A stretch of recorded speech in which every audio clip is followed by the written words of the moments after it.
We're able to help give dignity through identity. It's not just a slave, but it's a name of a person. They were mothers and fathers, someone's sister or brother. But on paper, during the age of slavery, they were recognized only as property. People were traded, moved about, disconnected from families and communities. And so we're helping to rebuild those links. Dr. Laurinette Lee, curator of African American history, digs into the past with a fervor, determined to learn who each slave really was. Using records that date back to 1831, Lee finds their names, who owned them, and anything else she can possibly find. She then enters everything into the Unknown No Longer database, which the public can use to search for a family member, to fill in blanks on their family trees. I'm sure that having to go back and kind of connect the dots from a historical standpoint, that's very challenging. Yes, it is, very much so. We're dealing with history that fades over time. Is when you're looking at paper. The ink fades, the paper becomes brittle. It gets very difficult to read it, but it's so worthwhile. Virginia was the largest slaveholding state, 500,000 people in 1860 alone. When the database launched in September 2011, there were 1,500 names.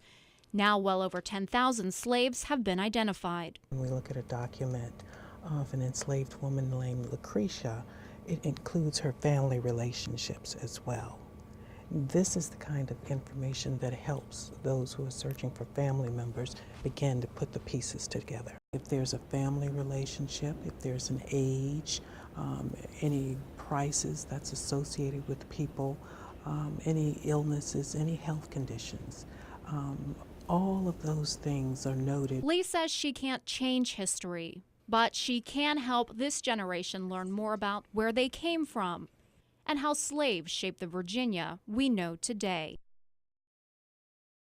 Have you got a drawer full of knives that are about as dull as a doorstop? Hi, Anthony Sullivan here for the Edge of Glory. It's the first As Seen on TV product that we've tested that shares a name with a Lady Gaga song. Edge of Glory, with its dual ceramic hardened teeth, says it's the only knife sharpener you'll ever need. The tiny device attaches right to your counter and promises to give you back your edge in the kitchen. We paid $10.99 for it at a local discount store. I live in the kitchen. Lots of cooking.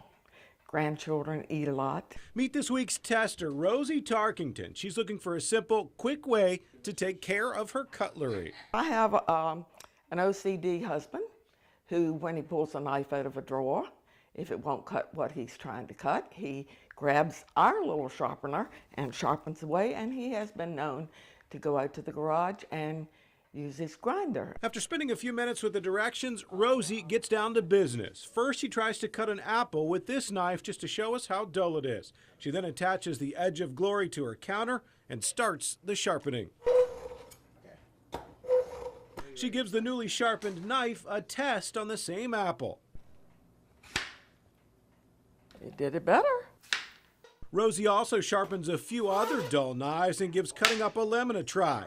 She even embraces her inner ninja and starts cutting on the fly. Her verdict? Edge of Glory is, I think, a pretty good little product. It didn't work on all of these knives. As I said before, these are old, have gotten over-sharpened. I think it worked better than I thought it was going to. We did notice one minor issue with Edge of Glory. We'll have that part of the story tomorrow on Good Morning Richmond. Morgan Dean, 8 News. A very active crime scene out here tonight. We are on the corner of Harwood Street and Glenfield Avenue. We can confirm 2 women have been shot here tonight. One is dead, the other is recovering at the hospital. You can see behind me a lot of officers are out here conducting their investigation. When we swing around here, There's a lot more officers up here. It's a very extensive crime scene. It continues onto South Lawn Avenue where more officers are working. Now, here's what police are telling us right now. The call came in around 7 o'clock that 2 women had been shot. When officers arrived minutes later, they found one woman outside one of the apartments, another woman about a block away. This is a shooting that occurred right in the middle of Hillside Court, right in the Commons area. It extended for many yards between where the one woman was shot and the second woman was shot.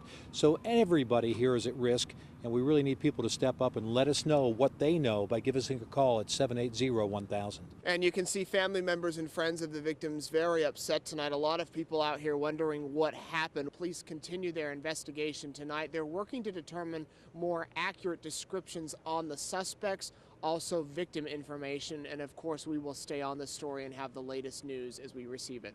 Reporting in Richmond tonight, Nate Eaton, 8 News.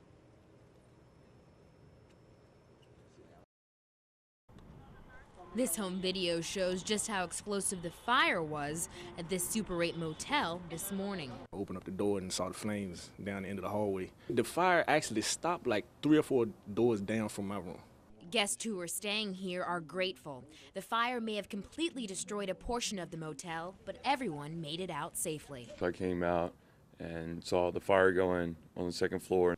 Immediately started doing a room-to-room search. Fire officials say the first call for the fire came in around 1:30 this morning.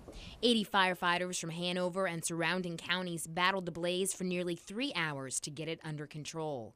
Crews say when they arrived, the 31 guests at the motel had already made their way out thanks to a team effort. It was 2 babies in the room, and with their parents, they was knocked out asleep. We had to bang and bang, bang, bang at the door to get them out, but we got them out safely. Authorities say the fire started in this breezeway. In these 2 rooms behind me received the most damage. They were vacant at the time of the fire, but you can see that they are completely gutted. There was nothing but billows of smoke. I didn't see the flames until I got around the corner to check on my parents, and then that's when I saw the flames, and that's when it really hit me. One firefighter suffered minor injuries but was treated at the scene. Guests were allowed back in the building to pick up their belongings and were relocated to the Days Inn next door. Early estimates for damage to the building is $1 million. In Ashland, Chelsea, Washington, 8 News.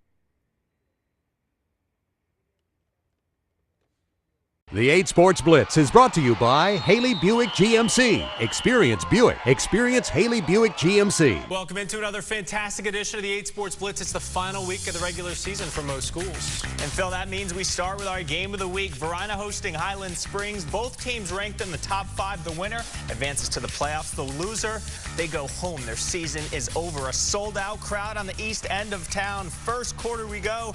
Still scoreless, but Brandon Wood will change that. He'll keep it himself on this one. Get to the sideline. Watch him break the tackle, Phil. 40 yards for the touchdown. Varina up 7-0. Same score right before the half. DJ Johnson looking for something, keeping the play alive, but he is sacked by Leander Cutler. Varina up 7-0 at the break. Third quarter, Varina with some insurance. Herb Anderson in from 8 yards out. Blue Devils up 14-0. So desperation time for Highland Springs. Johnson scrambling here. He is just so hard to take down, but he will be hit and then picked off by Larry Spears. That will seal it. Varina wins the Capital District 20-0 in this rivalry game. They're going to the playoffs, and Stu Brown gets the championship belt. A little discount double check. It feels good, but, you know, we're Capital District champions. We made our way into the playoff. We got a belt, we got a rivalry trophy, and we got a home field playoff game, so that means a lot. The 8 Sports Blitz is brought to you by Haley Buick GMC. Experience Buick. Experience Haley Buick GMC. Tina Cosby, when you go to sleep, this guy's going to haunt your nightmares. My goodness. Aaron Birnbaum staying cool in the face of pressure. He counters the blitz with a flip to Tyler Fitzgerald. Fitzgerald's going to do the rest. 49-yard catch and run. 8-0 Cosby at the half. Move to the fourth quarter now. 15-0 Titans until Justin Joyce to Daniel Jackson, who hauls it in at the 4-yard line. Trojans score on the next play to cut the lead to 15-6, but Cosby would hang on late. Nick Williams, the 6-yard touchdown run. No upset for Midlothian this time. Titans win it 22-6, the final. Hermitage has had Varina's number the last couple of years, but this game on the east side of town. Herm up 7-3, third quarter. Watch this hit from Varina's Tim Harris. Ouch.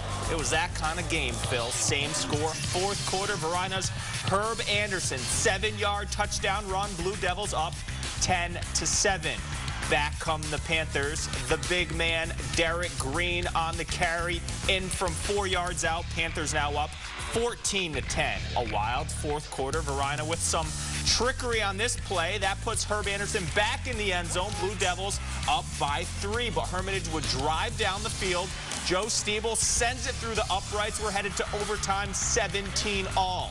Varina up first. 4th and goal. Darius Goodman, a huge tackle for the Panthers. So Herm just needs a field goal for the win. Joe Stiebler, good from 28 yards. Number 1 Hermitage beats number 2.